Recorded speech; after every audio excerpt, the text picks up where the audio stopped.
Democrats are a complete disaster right now. And I'll tell you this, and this will come back to Democrats, so just stay with me. I was actually having a conversation this morning with a friend of mine who does radio, does conservative talk radio. You would know him, but I'm not going to go into who it is. It doesn't matter. But I was having a conversation with him this morning. And we were talking about, the state of the country, how do we think Trump's doing, how's everything going? We talked about a lot. But one of the things we discussed, he's an older guy, is his retirement. And we started talking about it, and he shared my view on it, and that it's so odd and in a way so sad that people, when they achieve some sort of fame, if you want to call this fame, but if some sort of fame or notoriety, it becomes their everything and they can't let it go.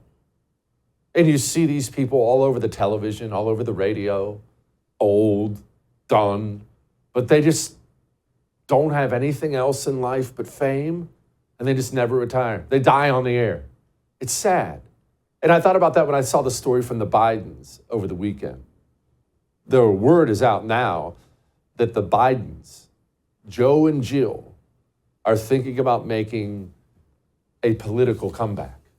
Now, let's be very, very frank about what this is and what it's not.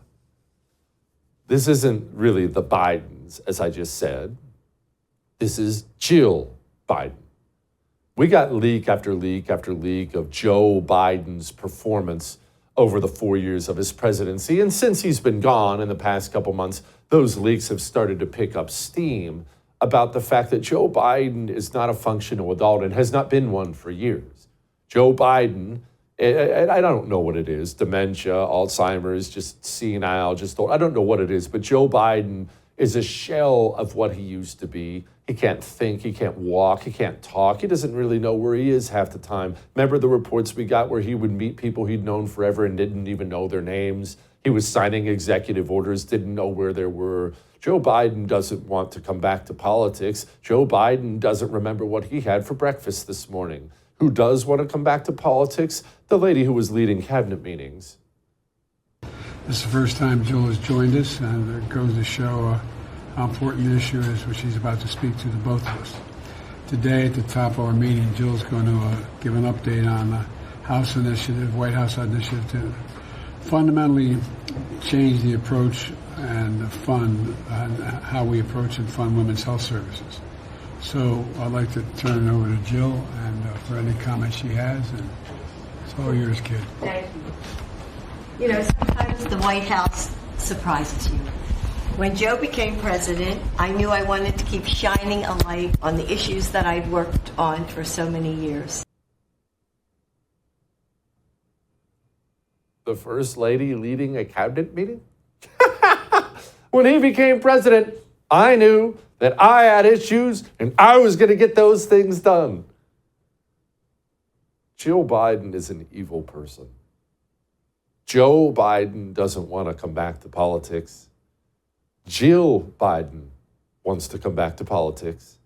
Jill Biden loved being first lady, loved being famous, loved the limelight, loved all the perks that come with fame, the free dinners, the fancy flights. And Jill Biden knows that she needs her cadaver husband to return to politics. And so even if it kills him, and remember, when you are going through whatever it is Joe Biden is going through, again, I don't know, dementia, Alzheimer's, we don't know, rest is what every single doctor prescribes. Rest and care. A calm, stress-free environment, rest and care. That's how you prolong the life of somebody going through that. That's how they get more enjoyment out of life. You get super irritable. Anyone who's ever been around this knows what I'm talking about. They get irritable. The stress tears them apart. What Joe Biden needs is the opposite of what Jill Biden wants. And look, this woman, just what a horrific human being. Remember after the debate, that disastrous debate, remember what happened on stage? What you saw last night on the debate stage was Joe Biden, a president with integrity and character, who told the truth and Donald Trump told lie after lie after lie. Oh, you're good. You're so good. Isn't that so sad? But back to what we were discussing. She can't just let it go. Think about that. Even if, let's assume they're not close. I don't know what their relationship is. It doesn't matter. But you are now the former First Lady. They are rich. On top of that, all the perks that come with being a former president, security, everything else. Jill Biden, I don't know how long she will live out the rest of her days in luxury, wanting for nothing at all. And she could, if she wanted to, she could easily spend the rest of her days, even if it wasn't with Joe or with Joe, traveling. She could go to Greece this weekend if she would like to. Maybe spend the week out in California, head to the mountains. She could go to sporting events if that's her thing. She could do anything. Wealthy, famous, retired. But no, she needs that fame. And if she has to kill her husband to do it, then she will do it. I find it to be so sad. But it is indicative of the disaster that is the Democrat Party today. It's amazing to watch. I can't, look, I'm cheering. I love it. Watching what Chuck Schumer's going through. Look, I'm not stepping down. And let me just say this, Kristen. I knew when I cast my vote against against the government shutdown that there'd be a lot of controversy, and there was. But let me tell you and your audience why I did it, why I felt it was so important. The CR was certainly bad, the continuing resolution, but a shutdown would be 15 or 20 times worse. He's still on the media every single weekend, giving these interviews, trying to maintain his power because he's catching heat for passing a CR? Democrats pass every CR, and he's right. The political fallout, if they had shut down the government, would have been terrible for Democrats. I hate to defend Chuck Schumer, but it was the only move he could make. He's currently fighting for his life inside the Democrat Party. He's not alone. Bernie freaking Sanders, the admitted socialist, is now catching heat about all this crap. Alexandria is extraordinary. I am so impressed by her work in Congress and she inspires young people all over the country. Would you like to see her join in the Senate? Right now, we have, as I said, just a whole lot of people in the Congress. Okay, Jonathan, thanks. Wait, I got one more. This is important. No, I ask you. Okay. You want to do nonsense, do nonsense. No. I don't want to talk about inside the Beltway stuff. I got 32,000 people. I was just asking you about AOC because she was out there with you. Fine, but I don't want to talk about this. What was the last question? I was just going to ask you one more question about you. I mean, that's all. I was literally your last. Can't help it. And speaking of the infighting, we talked about this before. Joe Biden actually deserves a lot of the blame for the disaster that is currently the Democrat Party. Because Joe Biden got elected. Remember, they selected him and installed him, but he got elected. Joe Biden gets elected, only he wasn't functional and he certainly wasn't strong. So the worst communists that fill up the Democrat Party today, they just completely went off the leash. They were unchained, unencumbered by anything, without the president to hold them back from their worst, most demonic impulses. They just went crazy. They freaking flew in as many rapists and murderers into the country as possible on purpose. They just went crazy. They went ape without anyone to hold them back. And part of the reason they did that is, remember, Democrats, the modern Democrat is simply a communist. They call themselves Democrats, but they're all communists. That's what they are. And what communists do is, when they are fighting for the revolution, when they are trying to gain power, they'll do all kinds of things, but they know they're trying to get more support, trying to find a way to convince you.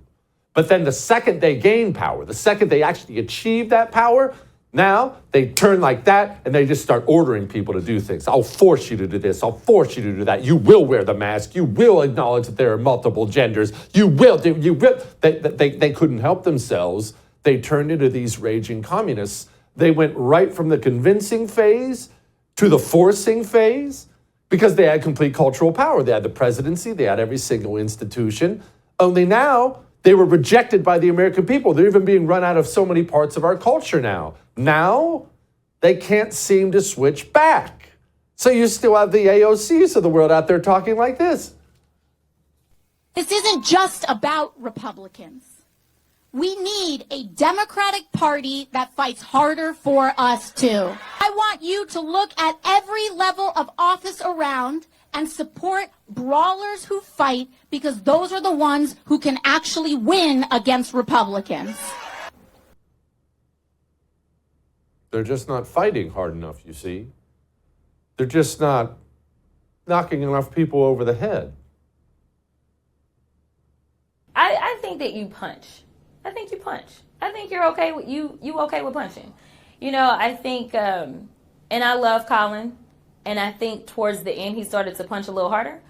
But like, it's Ted Cruz. I mean, like, this dude has to be knocked over the head, like, hard, right? Like, there is no niceties with him. Like, at all. Like, you go clean off on him, right? Like, we have a Congress full of moronic Marxists. It's wild to watch it.